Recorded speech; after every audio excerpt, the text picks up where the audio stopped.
दोस्तों स्वागत है आप सभी का आपके अपने यूट्यूब चैनल प्राइम प्रभाकर पे। दोस्तों इलाहाबाद हाई कोर्ट के ग्रुप सी और डी एग्ज़ाम के तहत हम देख रहे हैं इंग्लिश की क्लासेस को। तो उसमें आज हम देखेंगे figure of speech. Figure of speech मतलब होता है अलंकार। मतलब जैसे हिंदी में अलंकार पढ़ते हैं उसी तरह इंग्लिश में हम फिगर ऑफ स्पीच उनको बोलते हैं। तो इसमें जो आपके एग्जाम में कभी कभार एक क्वेश्चन बन करके आता है, तो इसीलिए इस क्लास को हम लंबी नहीं बनाए खींचेंगे। मात्र 5-6 मिनट में मैं आपकी क्लास कंप्लीट कर दूंगा। और इसमें मात्र 6-7 प्रकार के, मतलब होते तो बहुत हैं ऐसे, लेकिन आपके एग्जाम में जहाँ से क्वेश्चन बनेगा उन 6-7 प्रकार के मैं आपको फिगर ऑफ स्पीच पर पढ़ाऊंगा आज की क्लास में, ठीक है। और फिगर ऑफ स्पीच में मैं बताऊंगा कि आपको पहचानना कैसे, क्योंकि आपके एग्जाम में इसकी परिभाषा या ये सब कुछ नहीं पूछेगा। वो सिंपल सा एक सेंटेंस लिख देगा और आपसे पूछेगा इसमें कौन सा फिगर ऑफ स्पीच है। अब आपको उनके नाम भी पता होने चाहिए और उनका मतलब पहचानने का तरीका क्या है वो भी पता होना चाहिए, ठीक है। तो मैं आपको बताते हुए चल रहा हूँ। इसमें पहला हमारा है सिमिली। सिमिली को हिंदी में अगर जाएँ तो एक उपमा अलंकार नहीं होता जिसमें उपमेय में उपमान की उपमा दी जाती है, ठीक है, वही वाला सिमिली होता है। लेकिन इंग्लिश में आपको कैसे पढ़ना है, मेटाफर की तरह। मतलब सिमिली भी कंपैरिजन से रिलेटेड फिगर ऑफ स्पीच है, ठीक है। सिंपल सी मैं बताऊं, सिमिली का मतलब होता है, इसमें आप लिखी गई भाषा पे ना जाओ, मैं आपको समझाता हूँ। सिमिली का मतलब होता है किसी एक व्यक्ति की, किसी एक चीज़ की या व्यक्ति की किसी दूसरे व्यक्ति से तुलना कर देना। जैसे मैं बोल दूं हिंदी में, जैसे मैं अगर आप समझाऊँ, उपमा अलंकार में क्या होता है, किसी की उपमा, जैसे मैं बोलता हूँ कि उसका मुख चंद्रमा के समान है, तो चंद्रमा के समान, तो चंद्रमा से उसके मुख की उपमा की गई, तुलना की गई है, तो वहाँ पर सिमिली हो जाएगा, ठीक है।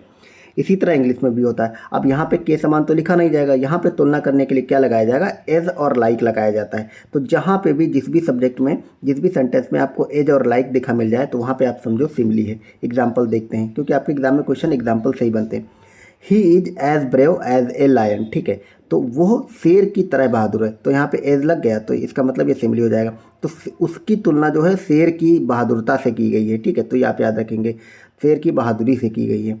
तो यहाँ पे क्या हो जाएगा, सिमिली हो। जैसे ही इट्स लाइक ए पिग, वह सुअर की तरह खाता है, तो ये लाइक हो गया। तो जहाँ पे भी आपको एज या फिर लाइक अगर मिल जाए तो वहाँ पे वो सेंटेंस क्या होगा, सिमिली होगा। अब हम देखते हैं अगला हाइपरबोला। हाइपरबोला से पहले मैं आपको मेटाफर कराता हूँ, इसलिए क्योंकि मेटाफर और सिमिली मिलते जुलते होते हैं। देखो दोनों में अंतर क्या होता है, सिंपल सा अंतर होता है। सिमिली जो है उसमें एक व्यक्ति से दूसरे व्यक्ति की तुलना की जाती है। जैसे मैं बोलता हूँ कि उसका मुख चंद्रमा के समान है, ठीक है, तो यहाँ पे उसके मुख की तुलना चंद्रमा से की गई। अगर मैं बोल दूँ कि उसका मुख चंद्रमा ही है, तो मेटाफर में क्या होता है कि मेटाफर को हिंदी में कहते हैं रूपक अलंकार जिसको बोलते हैं, उसमें सेम टू सेम उस व्यक्ति का रूप दे दिया जाता है या वस्तु का। तो अब इसकी कुछ एग्जाम्पल देखते हैं। जैसे यहाँ पे लिखा है, मैं उम्मीद करता हूँ कि वह इस शोक सागर से बाहर आ जाए, ठीक है। तो इसमें जो शोक सागर है, तो उसका जो दुख है उसकी तुलना यहाँ पे शोक सागर से की गई। तो जैसे लिखा, I hope he comes out his sea of grieves, तो ये हो जाएगा यहाँ पे इसमें मेटाफर। फिर एक अगला एग्जाम्पल और देखते हैं।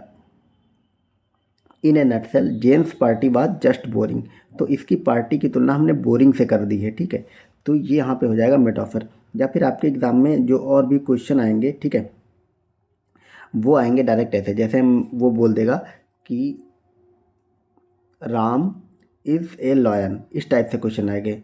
तो राम लॉयन थोड़ी हैं, लेकिन उनकी तुलना ना करके अगर हम दे दिया जाए कि राम एज लाइक लायन, या फिर Ram is like a lion, तो फिर वहाँ पे हो जाएगा सिमिली।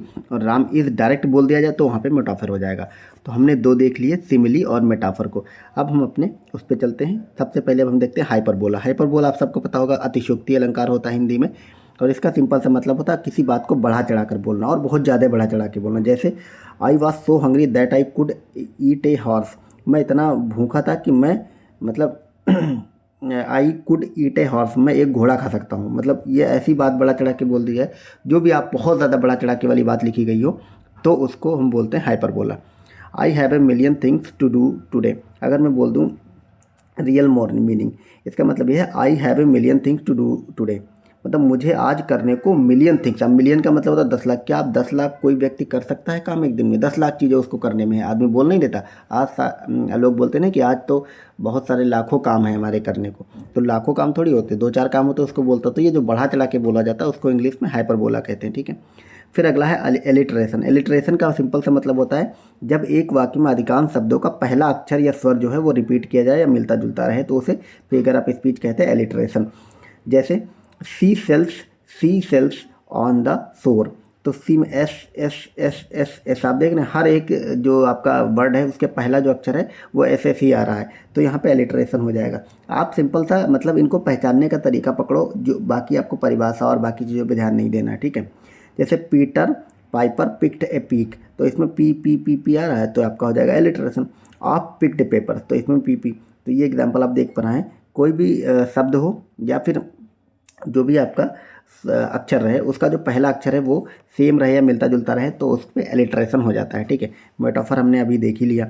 अगला हम देखते हैं, एक मिनट, अरे यार क्या हो रहा है। हाइपरबोला हम अभी देख चुके हैं। यहाँ पे एग्जांपल कुछ और हाइपरबोला के लिखे हुए हैं, आप देख लें कि सी वेप्ट ओशियन ऑफ टीयर्स, जैसे वह रोई तो उसने मतलब ओशियन ऑफ टीयर्स मतलब आंसुओं का सागर भर दिया। तो ये हाइपरबोल वाली बात होती है कि आंसुओं से सागर थोड़ी बजाए, लेकिन लोग कहने में लोग बोलते हैं।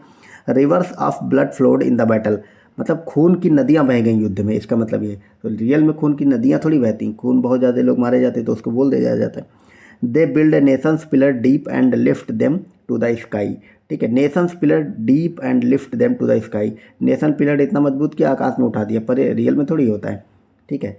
10,000 saw I get a 10,000 saw I at a glance, मैंने एक नज़र में 1,000 देखा, 1,000 लोगों को, तो ऐसे थोड़ी कोई देख पाएगा। तो ये सब जो बड़ा चढ़ा के एग्जाम्पल्स हैं इसी टाइप के जो हैं वो हाइपरबोला में आते हैं। अब हम नेक्स्ट देखेंगे ऑक्सीमोरन। ऑक्सीमोरन का सिंपल सा मतलब होता है जब एक ही व्यक्ति में दो विरोधी गुण एक साथ आ जाए, और ऑक्सीमोरन का मतलब होता है विरोधाभास अलंकार, ठीक है। जब विरोधी गुण आ जाए, मतलब एक ही समय में किसी को अच्छा कहा जाए और बुरा कहा जाए, जैसे James I was the wisest fool, मतलब उसको कहा जाए वाइजेस्ट फूल, वह बुद्धिमान मूर्ख है, तो बुद्धिमान भी और फूल भी, तो यहाँ पे ऑक्सीमोरन हो जाएगा या फिर विरोधाभास हो जाएगा, सिंपल सा मतलब है। अगला है ओनोमोटोपैया। ओनोमोटोपैया एकदम सिंपल सा होता है, यहाँ पे जो आवाज़ें निकलती हैं, आवाज़ या ध्वनि को देखकर लिखना या शब्द बोलना, उसको ओनोमेटोपैया कहते हैं। साउंड्स मेड समथिंग, जैसे हम जहीं कहीं पे लिखा है रस्टलिंग, रस्टलिंग मतलब होता है सूखे पत्तों की जो सरसराहट होती। काबूम या बूम मतलब धमाके की आवाज़। हॉन्किंग मतलब गाड़ी के हॉर्न की आवाज़। मरमर मतलब बड़बड़ाना या कुड़बुड़ाना। इसी तरह जो एनिमल के साउंड होते हैं, जैसे जो मुंह होता है गाय का साउंड, म्याऊं बिल्ली का, हिस सांप का, बा मतलब भेड़ का, ये सब जो साउंड्स होते हैं, और जहाँ पे साउंड्स की बात आए, मतलब कोई सेंटेंस लिखा होगा उनमें इन सब साउंड्स की बात करी गई होगी, ठीक है। तो वो आपका हो जाएगा क्या, ओनोमोटोपोइया, ठीक है। फिर एक बचा हमारा पैराडॉक्स। पैराडॉक्स मतलब एक ऐसी सिचुएशन या स्टेटमेंट को कहा जाता है जिसके होने की संभावना बिल्कुल ना के बराबर हो, क्योंकि उस सिचुएशन या स्टेटमेंट दो विपरीत बातें या फैक्ट मौजूद होते हैं। जैसे सम कॉमन एग्जाम्पल क्या दिए गए हैं, this is the beginning of the end. अभी आप ये समझो, this is the beginning of the end, ये समाप्त होने की शुरुआत है, यह अंत की शुरुआत है। तो ये कहीं ना कहीं दो विपरीत बातें एक साथ की गई, तो यहाँ पे क्या हो जाएगा, तो यहाँ पे आपका हो जाएगा पैराडॉक्स, मतलब उल्टा। My job is to do nothing, मेरा काम है कुछ भी ना करना, तो ऐसा तो नहीं होता है, कुछ ना कुछ तो करना होता है। There is only one rule that there are no rule, केवल एक नियम है कि कोई नियम नहीं है, मतलब विपरीतार्थक बातें अगर कही गई हैं तो पैराडॉक्स हो जाता है, ठीक है। इसी तरह होता है पर्सनिफिकेशन। पर्सनिफिकेशन को हिंदी में कहते हैं मानवीकरण, यानी कि कोई निर्जीव चीज़ को मानवीय रूप दे देना या सगुण रूप दे देना, वो होता है आपका पर्सनिफिकेशन। एग्जाम्पल देखते हैं, the star dances playfully in the sky on the moonlight night, यानी कि रात में, चांदनी रात में सितारे झूमकर आसमान में नृत्य कर रहे थे। तो नृत्य कौन करेगा, कोई ना कोई सजीव करेगा, व्यक्ति करेगा, आदमी करेगा, लेकिन यहाँ पे तारों के नृत्य करने की बात की गई, तारों को सजीव बना दिया गया है, तो यहाँ पे क्या हो जाएगा, पर्सोनिफिकेशन किया गया, तारों को मानवीय रूप दिया गया है, ठीक है। सिंपल सी बात है। एक होता है पन, उसको आप लास्ट में देख लें। इसका मतलब है दो वर्ड्स या फ्रेजेज जिनके एक से ज़्यादा अर्थ हो या फिर भिन्न अर्थ हो, परंतु साउंड्स या प्रोनाउंसिएशन एक जैसा हो, इनका चतुराई या हास्यद तरीके से मजाकिया इस्तेमाल ही पन कहलाता है। जैसे दो वर्ड होते हैं, वो सुनने में एक जैसे लगते हैं लेकिन उनके वर्ड उसके अर्थ एक ही जैसे होते हैं। जैसे my bicycle need support to stand because it's too tired, तो टू और टायर्ड एक जैसे लग रहे हैं, लेकिन टू टायर्ड शब्द का अर्थ होता है टू टायर्ड यानी थका हुआ, तो यहाँ पे TOO2 है, ठीक है। ये मतलब ये दो वाला टू है और लिखा हुआ टायर्ड, टायर्ड मैंने थका हुआ ना, इस टू का मतलब होता है दो, लेकिन यहाँ पे थका होने का मतलब हो जाएगा टू टायर्ड, TOO वाला टू, लेकिन सुनने में यही आ रहा है और एक जैसे लग रहा है, अर्थ अलग अलग दोनों के जा रहे हैं और सुनने में एक ही चीज़ लग रही, मतलब आप ये भी लिख के आप बोल जाएँ तो कोई जान थोड़ी पाएगा। तो यहाँ पे ये पन होता है, ये कहीं ना कहीं मजाक के लिए यूज किया जाता है। तो हमने जितने आपको ये करा दिए, फिगर ऑफ स्पीच, पन हो गया, पर्सोनिफिकेशन हो गया, पैराडॉक्स हो गया, आपका ओनोमोटोपोइया हो गया, ठीक है। ये मेटाफर हो गया, एलिट्रेशन हो गया, हाइपरबोला हो गया और सिमली हो गया। आपके एग्जाम में जो भी एग्जाम्पल में क्वेश्चन आएंगे वो यहीं से आएंगे, इससे बाहर कोई भी क्वेश्चन नहीं है। आपके लोग हिंदी की क्लास देखते रहिए। जिन लोग ने सॉरी इंग्लिश की मतलब प्लेलिस्ट बना दी, वहाँ से जाकर बाकी क्लासेस देखें। मैंने PYQs भी करा दिए हैं इंग्लिश के, मतलब करा रहा हूँ, आपको वीडियोस मिल रहे हैं, ठीक है। और उसके अलावा सारी मैंने प्लेलिस्ट बना दी है, उन सभी में मतलब इंग्लिश के ही सारी वीडियोस पड़े हुए हैं, आप सब जाकर देखें।